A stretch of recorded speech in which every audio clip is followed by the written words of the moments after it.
Selamat datang dan selamat berjumpa lagi di mata kuliah pengantar studi Islam, di mana dalam capaian pembelajaran yang sudah dijelaskan pada minggu yang lalu, yaitu mahasiswa mengetahui, memahami, dan menguasai pengetahuan dasar-dasar keislaman sebagai agama rahmatan lil alamin.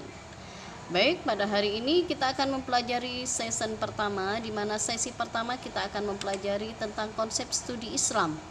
Konsep studi Islam pertama kita akan bertemu dengan yang namanya pengertian studi Islam. Pengertian studi Islam diawali dari kata studi Islam, di mana studi Islam itu berasal dari dua kata, yaitu kata studi dan kata Islam. Nah, kata studi dalam bahasa Indonesia itu disebut dengan belajar atau sama dengan kata belajar. Nah, secara bahasa, belajar itu merupakan penambahan pengetahuan atau usaha secara sadar yang membawa perubahan tingkah laku. Sedangkan Islam itu berasal dari kata dari bahasa Arab, yaitu dengan kata dasar salima yang artinya selamat. Kemudian kata Islam berasal dari masdar aslama yaslimu islaman, artinya kepatuhan, ketundukan, dan pasrah. Nah, secara bahasa sudah kita pelajari, maka secara istilah studi Islam itu diartikan atau mempunyai makna, mempunyai pengertian, yaitu usaha sadar dan sistematis untuk mengetahui dan memahami serta membahas secara mendalam tentang seluk-beluk atau hal-hal yang berhubungan dengan agama Islam. Kemudian yang kedua yaitu tujuan dan sasaran studi Islam. Yang pertama, untuk mempelajari secara mendalam tentang apa sebenarnya hakikat agama Islam dan bagaimana posisi serta hubungannya dengan agama-agama lain dalam kehidupan budaya manusia. Jadi bagaimana sih posisi agama Islam, hubungannya dengan agama-agama lain, apakah benar Islam itu sebagai agama pengacau bagi agama-agama lain, ataukah Islam memang salah satu ikon agama yang membawa kedamaian di dunia. Nah, itu ya. Jadi bagaimana posisi agama Islam? Nah, kemudian hakikat agama Islam itu sendiri apa? Yaitu tidak lain untuk membawa penganutnya atau umatnya bahagia dunia dan akhiratnya.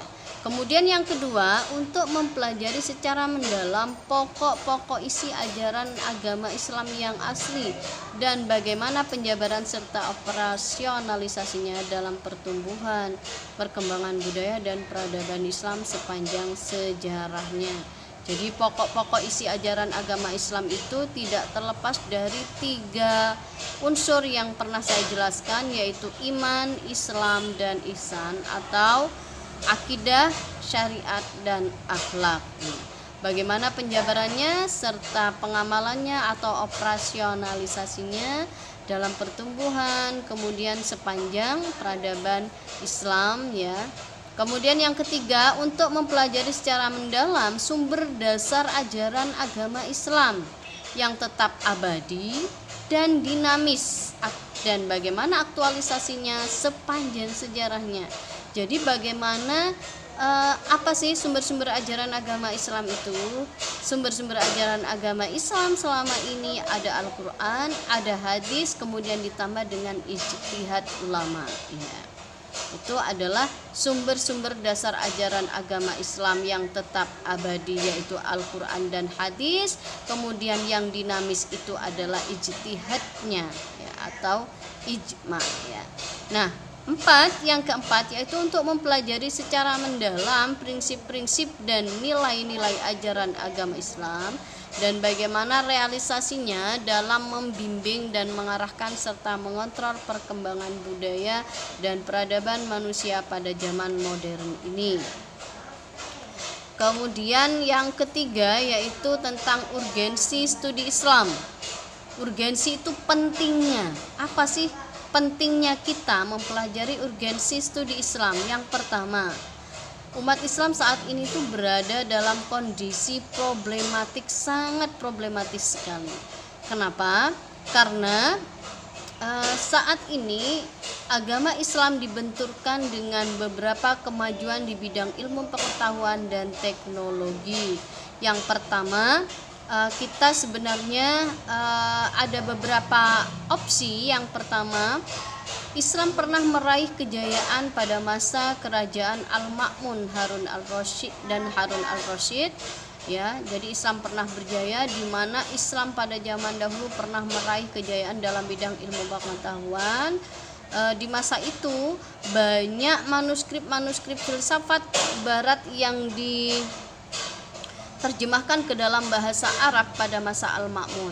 Kemudian kenapa umat Islam saat ini berada dalam kondisi problematis? Yang pertama, sangat problematis sekali ketika kita berpegang pada ajaran-ajaran Islam terdahulu, warisan doktriner, warisan ulama yang dulu tanpa penafsiran yang kekinian, maka umat Islam saat ini akan mengalami yang namanya kemandekan intelektual, ya. Jadi tidak berkembang pemikirannya. Yang kedua, usaha pembaruan dan pemikiran kembali secara kritis dan rasional terhadap ajaran-ajaran Islam yang ditafsirkan dengan menyesuaikan perkembangan zaman itu dianggap meninggalkan bahkan menentang ajaran Islam. Tuduhan-tuduhan inilah yang menyebabkan umat Islam saat ini menjadi dalam kondisi problematisnya. Kemudian bagaimana solusinya? Nah, solusinya yaitu yang pertama, studi Islam yang dipelajari yaitu dengan pendekatan objektif rasional mampu memberikan alternatif pemecahan masalah atau jalan keluar dari kondisi yang problematik. Jadi studi Islam dapat melakukan pembaharuan pemikiran dalam ajaran Islam yang mampu beradaptasi dan menjawab tantangan modern. Kemudian yang kedua yaitu umat Islam dan peradabannya dalam suasana problematis, ya. Selain dalam kondisi saat ini kita dihadapkan dengan peradaban yaitu peradaban suasananya yang sangat problematis. Yaitu apa suasananya? Kita sekarang ini berada dalam suasana perkembangan ilmu pengetahuan dan kemajuan teknologi informasi, yaitu dengan peradaban modernisasi. Jadi peran agama tidak seberapa diperhitungkan lagi, di mana sedikit demi sedikit, step by step, dengan perkembangan ilmu pengetahuan dan teknologi, agama mulai ditinggalkan, ya, karena dianggap tidak ada kaitannya dengan peradaban dan kemajuan modern. Padahal kemajuan modern, kecanggihan otak manusia kalau dikaji secara mendalam itu berkat tuntunan atau digerakkan oleh yang maha mengatur hidup, yaitu Allah Subhanahu wa ta'ala. Kemudian yang kedua, solusinya bagaimana?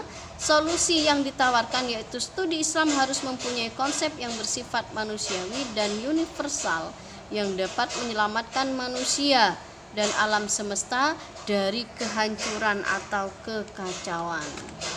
Kemudian yang keempat yaitu sejarah perkembangan studi Islam. Perkembangan studi Islam ini sebenarnya sudah ada sejak zaman Nabi Muhammad. Ada sebagian buku yang membahas tentang itu.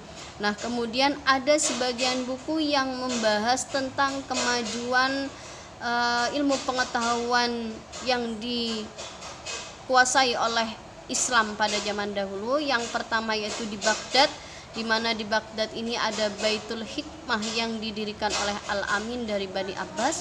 Kemudian ada Madrasah Nizamiyah, Nizam Al-Mulk, di mana masa Imam Al-Ghazali, ya, di sini waktu itu sebagai dosen lah, ya. Kemudian yang kedua di Mesir ada Universitas Al-Azhar yang terkenal sampai saat ini. Al-Azhar itu didirikan oleh Fatimiyah, dari Bani Fatimiyah atau Syiah, ya. Yang ketiga dari Spanyol yaitu Universitas Cordoba, Abdurrahman III Bani Umayyah. Mungkin yang pernah melihat film 99 di Langit Eropa mungkin, ya di situ adalah pernah ditayangkan Cordoba bagaimana. Nah, kemudian bagaimana sih studi Islam di Barat? Ya, studi Islam di Barat ada beberapa, ada Universitas Paris Sorbonne, Kemudian Kanada ada Universitas McGill, di mana di tokoh-tokoh alumni Indonesia yang dari McGill itu ada siapa? Prof. Nurholis Majid yang almarhum, kemudian ada Prof. Syafi'i Ma'arif, tokoh pendidikan yang terkenal sampai saat ini. Kemudian ada di Amerika Serikat ada Chicago University, ada UCLA, Universitas California Los Angeles, kemudian ada University of Cambridge. Di situ masing-masing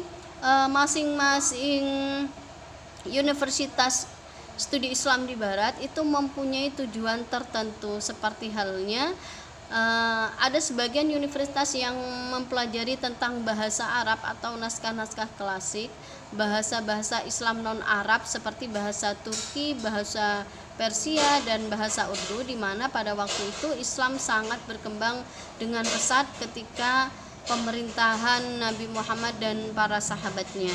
Nah, demikianlah dari beberapa penjelasan saya tadi tentang pengantar studi Islam yang kita pelajari saat ini, yaitu tentang konsep studi Islam yang dibahas dengan pengertian studi Islam, tujuan dan sasaran studi Islam, urgensi studi Islam, kemudian ada perkembangan, ya, sejarah perkembangan studi Islam dari negara muslim sampai negara barat. Yang jelas tujuan studi Islam di negara muslim dan di negara barat mempunyai tujuan yang berbeda.